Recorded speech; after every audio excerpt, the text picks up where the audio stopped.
wabarakatuh. Halo semua, saya Yolanda Suci Willianti dengan NIM B1B123039.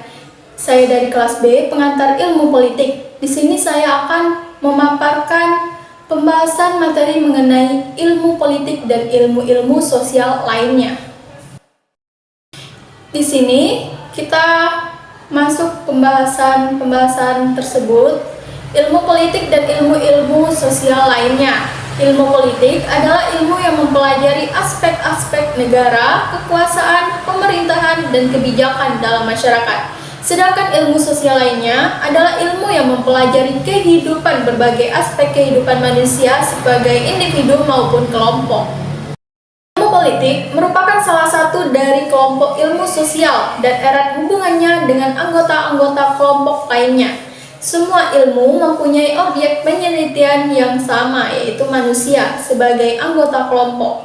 Mereka mempelajari tingkah laku manusia serta cara-cara manusia hidup dan juga serta bekerja sama. Nah, lanjut. Bagaimana sih hubungan ilmu politik dengan ilmu-ilmu sosial lainnya? Nah, di sini ada beberapa hubungan ilmu politik dengan ilmu-ilmu sosial lainnya. Kita masuk pada pembahasan yang pertama, yaitu pada hubungan ilmu politik dan ilmu sosiologi. Pada ilmu sosiologi ini, ilmu politik berhubungan erat sekali dengan ilmu sosiologi, karena ilmu sosiologi mempelajari latar belakang susunan dan pola kehidupan sosial dari berbagai golongan dan kelompok dalam masyarakat, yang nantinya akan mempengaruhi keputusan kebijaksanaan dalam ilmu politik. Baik ilmu politik maupun ilmu sosiologi mempelajari negara. Namun, bagi ilmu politik, negara merupakan objek penelitian pokok, sedangkan dalam ilmu sosiologi, negara hanya merupakan salah satu dari banyak asosiasi dan lembaga pengendalian masyarakat. Lanjut, yang kedua ada hubungan ilmu politik dengan ilmu antropologi. Ilmu antropologi mempelajari pengertian-pengertian dari teori-teori tentang kedudukan serta peranan satuan-satuan sosial budaya yang lebih kecil dan sederhana dalam menunjukkan perbedaan struktur sosial serta pola-pola kebudayaan yang berbeda-beda.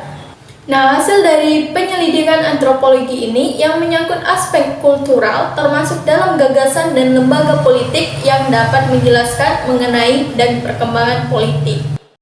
Ketiga ada ilmu hukum. Sejak dulu ilmu hukum memang sangat erat kaitannya dengan ilmu politik karena mengatur dan melaksanakan undang-undang merupakan salah satu kewajiban negara yang penting.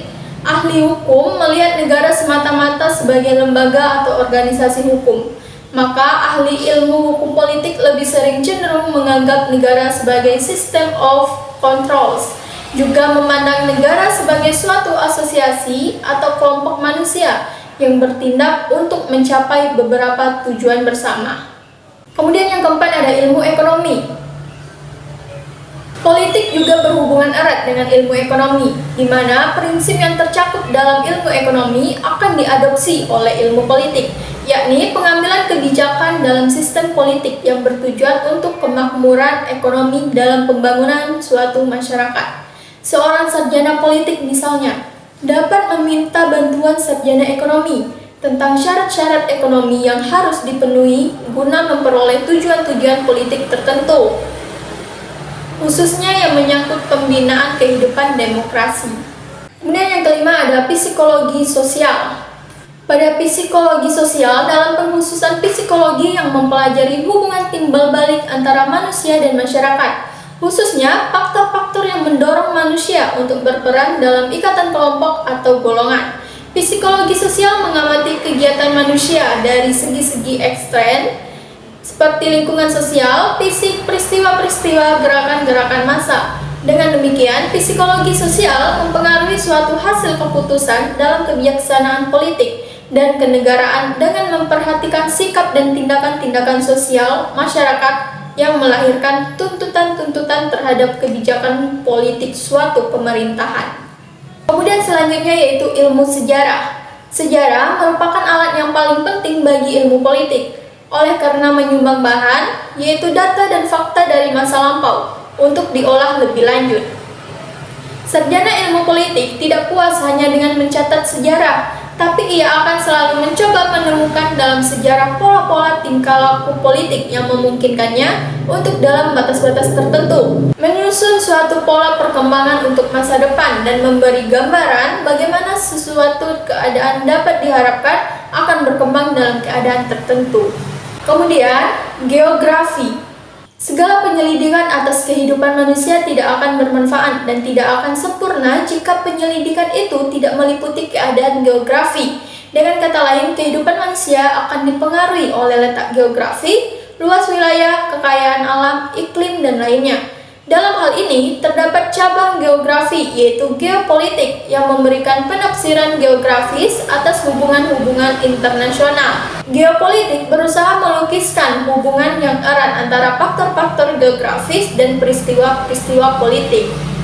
Bagi sarjana-sarjana Jerman seperti Haushofer, kekalahan Jerman pada PD1 terutama disebabkan oleh apa yang mereka sebut dengan kekalahan geografis. Nah, peristiwa tersebut ini menunjukkan bahwa betapa eratnya hubungan ilmu politik dengan geografi. Selanjutnya di sini ada filsafat. Ilmu filsafat merupakan ilmu yang berupaya secara rasional dan sistematis mencari pemecahan-pemecahan atau jawaban atas persoalan-persoalan yang menyangkut alam semesta dan kehidupan manusia. Filsafat sering menjadi pedoman bagi manusia dalam menetapkan sikap dan perilakunya. Keterkaitan filsafat dengan ilmu politik terdapat pada konteks filsafat politik, yaitu bagian dari ilmu filsafat yang berupaya mengungkapkan mengenai sifat hakiki, asal mula dan nilai-nilai negara.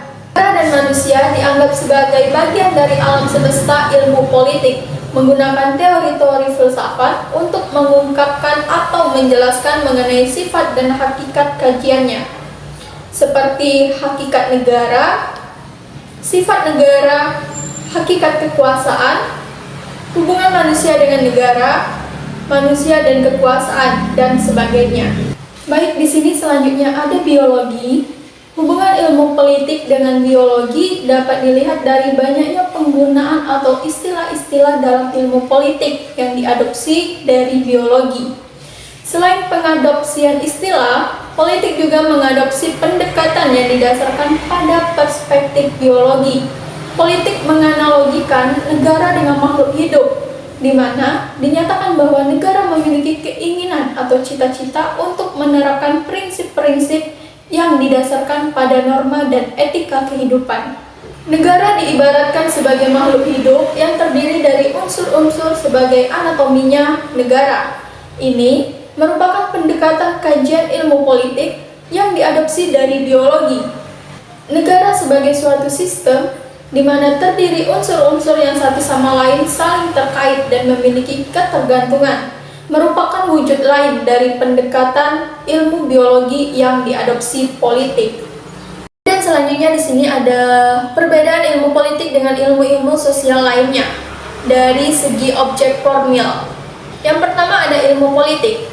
Objek formil ilmu politik ini proses kekuasaan, struktur politik, institusi politik, interaksi politik dalam masyarakat. Kemudian ada sosiologi, yaitu struktur sosial, interaksi sosial, kelompok sosial, dan fenomena sosial secara umum. Lanjut, antropologi. Segala sesuatu yang berkaitan dengan manusia sebagai makhluk sosial dan budayanya. Ilmu hukum. Semua aspek yang berkaitan dengan hukum, baik itu dalam konteks nasional, internasional, peradilan, maupun masyarakat secara umum. Dan ekonomi, produksi, distribusi, dan ekonomi, produksi, distribusi, dan konsumsi. Nah, itu perbedaan ilmu politik dengan ilmu-ilmu sosial lainnya berdasarkan segi objek formil. Kemudian di sini ada perbedaan ilmu politik dengan ilmu-ilmu sosial lainnya dari segi objek material. Yang pertama, ilmu politik. Objek materialnya ada pada kebijakan publik, pemilu, sistem politik, partai politik, konflik politik, dan diplomasi. Kemudian pada sosiologi, interaksi sosial, stratifikasi sosial, perubahan sosial, perilaku kelompok, dan pengaruh sosial. Lanjut, antropologi, bahasa, struktur sosial, kepercayaan, budaya material, etnisitas, dan identitas. Kemudian ilmu hukum perdata, hukum pidana, hukum konstitusional, hukum administrasi, hukum bisnis, hukum internasional, dan hukum terkait kehidupan masyarakat. Kemudian yang terakhir yaitu ekonomi, permintaan dan penawaran produksi, pasar keuangan, kebijakan ekonomi, pertumbuhan ekonomi, serta aspek aktivitas ekonomi manusia. Baik, itulah pembahasan mengenai ilmu politik dan ilmu-ilmu sosial lainnya. Terima kasih. Wassalamualaikum warahmatullahi wabarakatuh.